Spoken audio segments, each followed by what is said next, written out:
Balaji अमाईन्सनं Chincholi MIDC Solapur येथील आपल्या unit 4 प्रकल्पामध्ये डायमिथाइल इथर उत्पादन प्रकल्प यशस्वीरित्या कार्यान्वित केला असून दिनांक 20 मे पासून व्यावसायिक उत्पादनास प्रारंभ करण्यात आला आहे।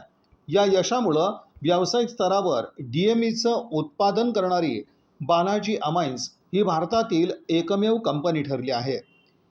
DME हे LPG मध्ये मिश्रण करून वापरता येणारं स्वच्छ आणि कार्यक्षम पर्यायी इंधन मानलं जातं। अनेक पाश्चिमात्य आणि युरोपीय देशांमध्ये LPG मध्ये 20% DMEचं मिश्रण करून त्याचा वापर केला जातो। कंपनीनं अत्याधुनिक तंत्रज्ञानावर आधारित दरवर्षी 1 लाख मेट्रिक टन उत्पादन क्षमतेचा हा प्रकल्प उभारलेला असून DME साठी आवश्यक मूलभूत अभियांत्रिकी तंत्रज्ञान परदेशी कंपनीकडून प्राप्त करण्यात आला आहे। हा प्रकल्प भारताच्या ऊर्जा आत्मनिर्भरतेच्या दिशेने टाकलेलं महत्त्वपूर्ण पाऊल आहे, अशी माहिती व्यवस्थापकीय संचालक D राम रेड्डी यांनी। नमस्कार। आज बालाजी अमाईन्स आमच्या प्लांटमध्ये डायमिथाइल इथर म्हणणारा एक नवीन प्रोडक्ट लॉन्च केलो आहे। हे प्रोडक्ट जो आहे LPG साठी पर्याय म्हणून वापरू शकतो आणि हे भारतातला पहिला प्रोजेक्ट आहे।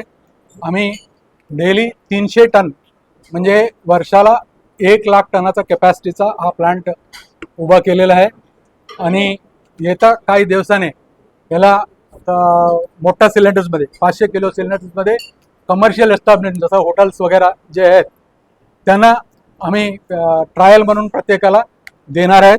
समजा ते सक्सेस झाला त्याने बल्क स्टोरेज करण्यासाठी आम्ही त्यांना मदत करू। त्यांना काही टेक्निकल इन्फॉर्मेशन पाहिजे असेल तर आमचं टीम जाऊन ते वापरण्यासाठी काय काय करता येईल हे करून आसपासच्या जिल्ह्यामध्ये सुरुवातीला आपण कमर्शियलसाठी देणार आहोत। हे तुमचा वेल्डिंगचा गॅस कटिंग गॅस वेल्डिंग आणि कुकिंगचा म्हणजे कमर्शियल एस्टॅब्लिशमेंटमध्ये डोमेस्टिक्स एवढ्यासाठी मरत नाही। हे डोमेस्टिकमध्ये त्याचा सबसिडी वगैरे जे आहे आणि त्याचं बर्नर वगैरे लहान असतो ते बदलण्याचं हे आहे। आणि हे bulb industry, bakery industry, biscuit industry, ceramic industry याच्यामध्ये वापरला जातो। हीटिंगसाठी सध्या LPG वापरतात त्याच्या ठिकाणी हे वापरतात। फोन जसं हॉटेल झाला किंवा बेकरी झाला, biscuit factories, bulb factory, ceramic factories जिथं कमर्शियल रेट लागू करतात।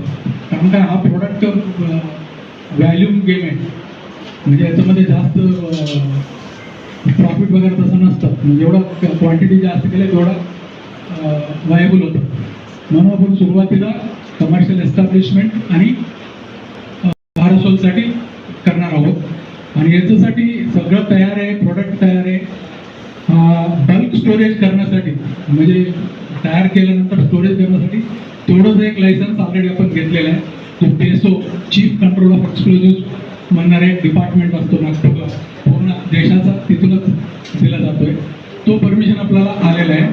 परंतु हे इथून वितरण करण्यासाठी सिलेंडरसाठी वेगळं परमिशन घ्यावं लागतो, सिलेंडर भरण्यासाठी वेगळं परमिशन घ्यावं लागतो आणि सिलेंडर ट्रान्सपोर्ट करण्यासाठी ट्रकला परमिशन आणि बल्क टँकमध्ये जे एखादा कस्टमर बल्क घेणार असेल तर तो बल्क टँकरचं वेगळं परमिशन, ते घेऊन जाणारा तिथं साठवण करण्यासाठी त्या बल्क टँकचा स्टोरेज टँकचा त्याचाही परमिशन, हे सगळं एवढं डांगड आहे। आपण पहिल्यांदा येतो म्हणून हे सगळं त्रास सोसावा लागतो, त्याच्यामुळे थोडा उशीर होतोय। आतापर्यंत उशीर झाला, आधुनिक चालू आहे आमचं चक्रा, म्हणजे मिनिस्ट्रीला इकडे तिकडे चक्रा चालू आहे। कारण काय याचं आधी दुसरं कोण जर केलं असतं तर त्यांच्याकडं डाटा असला असता आणि त्यांनी इझिली परमिशन दिला असतं। रेफरन्स काही नसला नाही आणि बाहेरचं आम्ही आणून दिलं तरी त्याच्यावर कुठपत आपण डिपेंड व्हायचे, असा डिपेंडेबिलिटी आणि त्याच्यावर विश्वास कसा ठेवायचा असं म्हणून ते उशीर होतोय। हा महिनाभरापर्यंत एक सिलेंडरचं येतोय परमिशन। सुरुवातीला आपण काय केले, एक 100 सिलेंडर आपण स्वतःचं 500 किलोचं मोठा सिलेंडर सिन्स एक कमर्शियल ॲक्टिव्हिटीसाठी घेत असल्याने एक 100 सिलेंडर ते घेतले आणि बल्क टँकरवाल्यांना अप्रोच करतोय ते बिस्किट फॅक्टरीज वगैरे। म्हणजे एका सोलापुरात म्हणजे ते कमर्शियल आपला पलीकडा एक पहिला ख्रिश्चन कॅम्पशॉप वापरतोय LPG, त्याच्या ठिकाणी हे देऊ शकतो. अजून थोडं पलीकडे गेले की सुजना फूड्स म्हणून जो बिस्किट फॅक्टरी आहे त्याच्यामध्ये पण वापरतात. आणि गावातला बेकरीज असेल तिथेही जे वापरतात. आणि हॉटेल्स, त्याचा मोठा हॉटेल आमचा बालाजी सरोवर झाला, त्याचा महिन्याला 30-40 मिनिमम वापरतोय. आणि आत्ता कोणतरी विचारले एक कुठंपर्यंत आपण सप्लाय करू शकतो. त्याचा हे चालू करण्याचा आधी आपण सर्वे करायला आणि 2-3 माणसाला सराउंडिंग डिस्ट्रिक्टमध्ये पाठवले.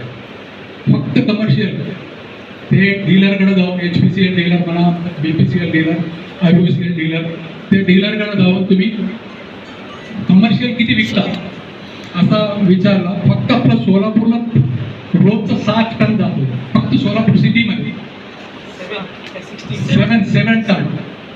तसा हे ओन्ली कमर्शियल जो एस्टॅब्लिशमेंट्समध्ये जातात. अजून मोठा मोठा हे क्रिश्चन म्हणा, तुमचा बिस्किट फॅक्टरी वगैरे विचार कमर्शियलमध्ये जे हॉटेल इंडस्ट्री जे ज्यांनी कुकिंगसाठी जे वापरतात तिथं घेतलेले. असा केला आपण 3-4 डिस्ट्रिक्टमध्ये फक्त कमर्शियलच देऊ शकतो. आणि हा रेट कमी रेटचा असल्याने तुम्ही फार लांब केलं तरी परवडणार नाही आहे. हे करायचं असेल तर, देशात करायचं असेल तर प्रत्येक कोणाकापरात एक फॅक्टरी चालू करावं लागेल. पुढं जाऊन समजा हे वायबल झाला, व्यवस्थित झाला असं असतं. हे झालं या प्रोडक्टबद्दल. बाकीचं काही तुमचा शंका वगैरे असेल तर तुम्ही विचारू शकता.